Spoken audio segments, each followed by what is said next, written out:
What's going on everybody, welcome back to my YouTube channel. It's me Steven KW teman-teman, back with me again guys. Akhirnya ya kita bisa bareng-bareng nge-preview match lagi. Dan kali ini ya satu buah laga terakhir sebelum jeda Piala Dunia 2022 di Qatar ya. Ini adalah pertandingan terakhir mungkin untuk semua liga di dunia ya kayaknya ya. Pertandingan terakhir Liverpool akan bermain kandang menghadapi Southampton ya. Jadi kita akan menjamu Soton di Anfield Stadium. Dan mudah-mudahan banget, harapannya besar untuk kita bisa mengakhiri jadwal panjang yang sudah selama ini berjalan sampai akhirnya harus istirahat dulu karena Piala Dunia gitu ya. Mudah-mudahan diakhiri dengan kemenangan sehingga kita bisa memaksimalkan peringkat di klasmen gitu ya. Sebelum nanti kita kan agak ketar-ketir gimana kira-kira pemain-pemain Liverpool yang kembali dari Piala Dunia, akankah mereka fit-fit saja atau tidak gitu, karena kebanyakan dari starting 11 juga. Jadi harapannya besar untuk kita bisa menang di pertandingan besok gitu, apalagi mainnya di Anfield juga gitu kan. Gak mau dong kalah lagi gitu di Anfield gitu kan, agak kurang oke dong tentunya ya. Dan juga kita mungkin di video ini kita akan membahas tentang para pemain Liverpool yang berangkat ke Piala Dunia dan bagaimana dampaknya untuk Liverpool dengan adanya Piala Dunia ini gitu ya. Dan tentunya sebelum kita memulai semua itu, di video berikutnya mungkin di video review ya, gue bakalan ngasih tahu kalian caranya untuk ikutan giveaway biar bisa mendapatkan bendera mahal ini. Aduh, bendera mahal ini ya. Bendera yang mendapatkannya sangat sulit teman-teman ya. Jadi pastikan stay tune aja teman-teman ya. Jangan lupa subscribe yang belum. Kalian berkesempatan mendapatkan ini bendera ya, yang gue sendiri sih rencananya mau gue nggak tahu antara gue pasang apa gimana gitu ya. Tapi gue pengen juga sih. Jadi teman-teman make sure kalian stay tune di video berikutnya ya. Ntar gue bakal ngasih tahu cara ikutan giveaway-nya seperti apa. Oke? Nah, sekarang kembali lagi ke Liverpool versus Southampton ya. Southampton ini di musim ini masih tertatih-tatih teman-teman ya, sehingga mereka akhirnya memecat pelatihnya, yaitu Hasenhüttl gitu. Akhirnya dipecat setelah cukup lama ya, kayaknya bersama dengan Soton gitu. Kemesraannya harusnya akhirnya berpisah juga. Dan akhirnya dia menghadirkan pelatih baru ya, namanya adalah Nathan Jones ya kalau nggak salah ya. Ya, Nathan Jones ini adalah pelatih dari Luton apa Lunton ya, gue lupa. Pokoknya dari bukan tim Premier League lah ya, intinya kayak gitu. Jadi ini akan menjadi menarik sekali tentunya, karena di atas kertas Southampton harusnya bukan bukan lawan yang berarti untuk Liverpool gitu. Tapi juga di saat yang sama tim coaching staff dari Liverpool ini juga nggak bisa menganggap remeh, karena biasanya pelatih baru kalau masuk itu akan membawa spirit yang baru, akan membawa greget yang baru, karena para pemain juga akan gimana caranya supaya bisa menarik hati dari pelatih yang baru ini, sehingga mereka bisa mendapatkan spot. Karena ketika ada pelatih baru semuanya itu punya kesempatan yang sama lah di atas kertas gitu. Jadi mereka semua akan berusaha menampilkan yang terbaik gitu. Makanya nggak heran kalau biasanya ada pelatih baru masuk, performanya itu di awal-awal akan langsung ngegas banget gitu. Ada yang seperti itu atau ada yang langsung flop, bener-bener langsung ancur-ancuran juga ada sih kayak gitu. Jadi kita akan melihat, dan juga Klopp gua rasa nggak terlalu familiar dengan cara main dari si Nathan Jones sendiri ini kayak gimana. Tapi kalau gua sih secara umum gua berpikir kalau ini harusnya bukan halangan yang berarti untuk Liverpool, apalagi Liverpool sudah mulai panas dalam tanda kutip, apalagi terakhir kita habis ngalahin Napoli, terus kita kalahin Spurs juga dengan cara yang kelihatan banget kalau kita pengen menang dan pengen berusaha dan pengen kembali ke track, sehingga nggak mungkin di laga ini kita kayak nggak maksimal, apalagi laga terakhir sebelum jeda Piala Dunia. Jadi gue expect kalau kita bakalan bermain all out, dan gue rasa pertandingan kandang terakhir ini kalau gue expect seandainya Liverpool menang, gue yakin Klopp bakal ngasih itu tuh fist bumpnya dia itu, karena abis itu kita bakalan rehat dulu, nggak melihat itu gitu kan. Jadi gue expect Liverpool nih, skenario yang ada di pikiran gue, Liverpool mainnya bagus, Liverpool bersenang-senang di atas lapangan, Liverpool menang, dan di akhir Jurgen Klopp bisa merayakan bersama dengan fans dengan fist bumpnya. Gue rasa akan menjadi seperti itu seharusnya skenarionya, dan di video review gue bisa dengan senyum lagi gitu kan. Dan masalahnya kalau kita menang kita akan cukup menambah mepet gitu ya ke atas di klasmen. Karena bukan apa-apa, Liverpool sendiri itu masih punya tabungan satu laga dibandingkan dengan tim-tim lainnya gitu. Sehingga kalau seandainya Liverpool menang, tentunya menuju jeda Piala Dunia ini akan menjadi booster yang bagus banget buat Liverpool gitu ya. Dan mudah-mudahan memang bisa menang sih. Aduh, sinyalnya jelek lagi, gue jadi lupa lagi kan ada di peringkat berapa. Nah, Liverpool ini baru bermain 13 kali teman-teman ya. Sedangkan ada yang sudah bermain 14 kali gitu ya. Ada yang bermain 14 kali. Seandainya nanti Liverpool menang, tambahan 3 poin akan membawa mereka bisa ke peringkat 6 kalau Chelsea sama Brighton gak menang. Tapi kalau mereka juga menang, ya di sini-sini aja dong, tentunya gak kemana-mana. Tapi harusnya bisa lah ya, bisa Liverpool untuk mempersulit tim-tim lain. Karena di pertandingan yang lain juga itu cukup sulit ya untuk beberapa tim lainnya. Gua rasa seperti performa para tim-tim ini juga tidak cukup konsisten gitu masalahnya. Jadi seandainya Liverpool bisa menang, bisa seru nih. Kayak Chelsea ini kan persis di atas kita nih. Chelsea akan menghadapi Newcastle United. Nah, itu akan menjadi laga yang sangat sulit gitu. Hasil imbang aja akan berdampak positif buat Liverpool gitu. Harapan gua imbang ya. Kemudian Brighton akan menghadapi Aston Villa yang lagi ngegas gitu. Brighton ini juga lagi oke kan. Cuman Aston Villa habis ditinggal Gerrard, mereka performanya lagi naik gitu. Seperti yang gue bilang, pelatih baru, ada Unai Emery di sana, bisa membawa spirit yang baru gitu ya. Jadi mudah-mudahan nih bisa seru ya. Liverpool bisa mengakhiri jeda ini nanti menuju ke jeda internasional ini dengan peringkat yang lebih baik tentunya, dengan bermodalkan kemenangan besok malam. Mudah-mudahan gitu ya. Secara pemain sih ya kurang lebih gitu-gitulah ya. Maksudnya nggak terlalu banyak perubahan. Kemarin di Derby County itu kan pemain bocah-bocah. Gue expect nanti full squad yang akan diturunkan sama Klopp. Terlebih banyak pemain dari Liverpool yang tidak berlaga di Piala Dunia. Jadi habis ini bakalan jeda Liverpool, Klopp bakalan memaksimalkan para pemain utamanya gitu. Kayak Mo Salah, Firmino tuh bakal dimanfaatkan semua. Darwin Núñez gue expect dia bakalan main gitu ya. Kemudian ada Fabinho juga. Kemudian ada Harvey Elliott yang akan main, Thiago dan semuanya lah ya pokoknya ya.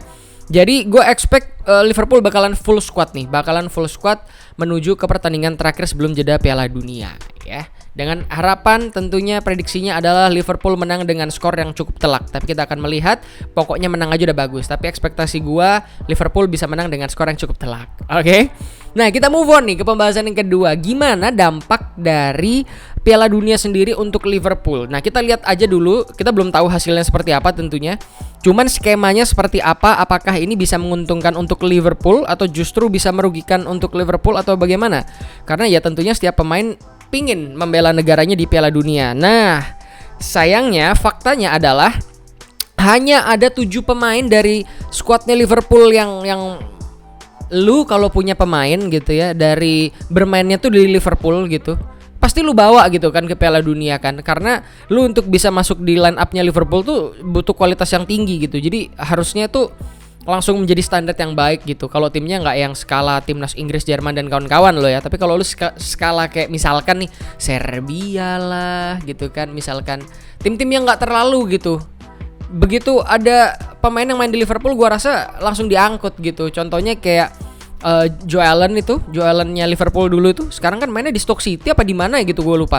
Masih masuk timnas Wales. Lu bisa bayangkan, itu berarti kan ya karena sekedar nama aja, nama besar dan senior gitu kan, dan pengalamannya lebih kayak gitu. Jadi sayangnya hanya ada 7 pemain yang bisa berangkat karena memang sisanya antara nggak dipanggil atau negaranya nggak lolos gitu ya. Dari 7 pemain tersebut ada Alisson, Fabinho, Trent, Henderson, Van Dijk, Núñez dan juga Ibrahima Konate, teman-teman. Itu yang cukup mengejutkan ya. Kalau sisanya sih tidak terlalu mengejutkan kecuali Trent ya. Tapi Konate ini cukup mengejutkan mengingat dia baru balik dari cedera. Kok dia beruntung banget ya. Dia bisa baru balik dari cedera dan langsung dipanggil ke timnas Prancis gitu. Sedangkan yang lain tuh justru berguguran gitu. Aduh, sedih banget. Diogo Jota yang sudah pasti masuk, merem aja masuk gitu, cedera gitu kan. Sadio Mane merem masuk, cedera ya. Gini Wijnaldum masuk, cedera dan sebagainya gitu. Jadi cukup kasihan gitu ya. Bahkan ada beberapa yang fit nggak dipanggil. Contohnya kayak Firmino nggak dipanggil. Thiago Alcantara nih yang terbaru breaking news tidak dipanggil. Lu bisa bayangin, itu gila. Muhammad Salah negaranya nggak lolos. Luis Diaz cedera. Lu bisa bayangin. Jadi Luis Diaz tuh kalau fit itu sama tuh merem masuk. Tapi nggak bisa masuk karena dia kan cedera juga gitu kan. Jadi sedih. Ada 7 pemain ya, yang tentunya semuanya adalah pemain inti dari Liverpool yang kalau seandainya mereka kembali dan mereka posisinya cedera pastinya akan mempersulit Liverpool gitu. Tapi di satu sisi kita cukup patut bersyukur ya, karena hanya 7 yang berangkat, which is artinya sisanya itu banyak yang tidak berangkat ya kan. Menguntungkan sekali untuk Liverpool as a club gitu. Dan di saat yang sama tim-tim lain banyak mengirimkan lebih banyak gitu. Kita ngomong di Liga Inggris aja gitu. Dan juga sebenarnya di liga lain gitu yang berdampak di Liga Champions, kayak misalkan Madrid gitu, Vinicius berangkat, Rodrigo berangkat, terus Rudiger berangkat, Modric, Toni Kroos, itu semua kayak gitu-gitu berangkat semua tuh. Jadi harusnya menjadi berkah tersendiri untuk Liverpool ya.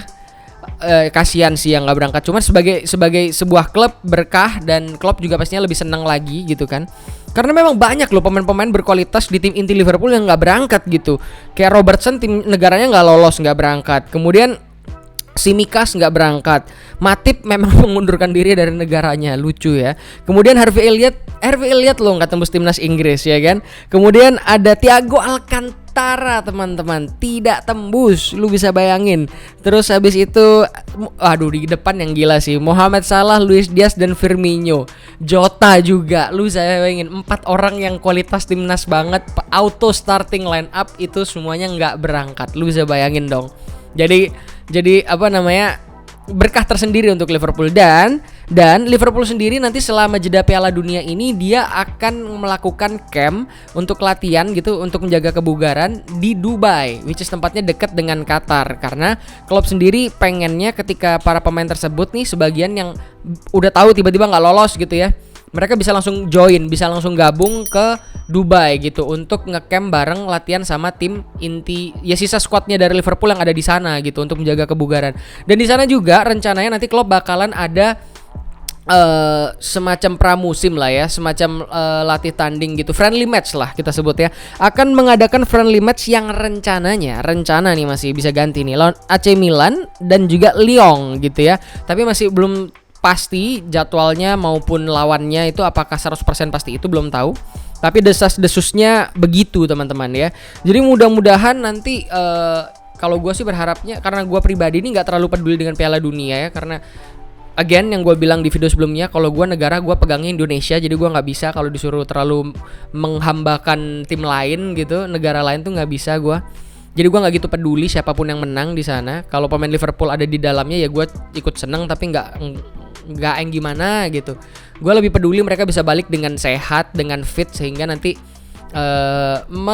melanjutkan gitu ya, paruh musim berikutnya ini bisa lebih seru lagi. Dan harapan gue nih memang petanya ya, Piala Dunia ini bisa mengubah peta untuk ya mungkin faktor keberuntungan lah ya kita bilang ya. Bisa menambah keberuntungan bagi Liverpool, dan mungkin keberuntungan dari sisi Liverpool internalnya, dan juga beruntung karena mungkin tim lain ada pemain kuncinya yang cedera bla bla bla, we never know, dan itu akan lebih seru. Lu bayangin kalau macam Erling Haaland cedera gitu. Cuman gua nggak tahu deh Norway lolos apa enggak. Kayaknya nggak lolos dah. Jadi Haaland nggak mungkin cedera.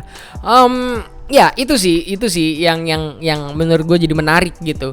Kalau tentang laga lawan Southampton sih harusnya pasti menang lah ya. Tinggal kita lihat gimana nanti Piala Dunia ini akan berdampak untuk Liverpool. Nanti gue bakalan update gitu ya, gimana tentang camp latihan mereka di Dubai, gimana performa dari para pemain Liverpool yang berlaga di Piala Dunia dan sebagainya. Jadi selama jeda internasional akan ada konten yang gue sajikan gitu terkait dengan Liverpool, mungkin terkait dengan informasi waktu gue ke Eropa dan sebagainya. Intinya lu stay tune aja, pastikan gitu ya, subscribe aja, karena nanti gue bakalan giveaway ini juga. Dan juga gue ada topi sih yang sebenarnya pengen gue share ke kalian, karena gue kan nggak pakai juga yang itu. Lu tahu betapa gue senang sama topi kalau lu subscriber lama, tapi kayaknya yang ini topinya gue nggak pakai. Ini gue beli langsung di Anfield ya, Liverpool Store yang di Anfield. Jadi ini benar-benar baru sih, soalnya gue nggak pernah pakai sih teman-teman ya. Bener nggak pakai. Lu nggak pernah lihat gue pakai topi itu di video pokoknya. Pernah ding mungkin lupa gitu ya. Itu aja sih mungkin sementara dari gue. Lu boleh tulis di kolom komentar. Pastikan lu support gitu ya. Lu boleh follow gue di Instagram Stephen KW teman-teman kalau lu belum gitu, karena banyak konten juga tentang Liverpool yang gue share di sana pastinya. Terima kasih teman-teman sudah menyaksikan video ini. Sampai ketemu di video berikutnya. Gue Stephen KW. Till next time, love you all. Bye bye.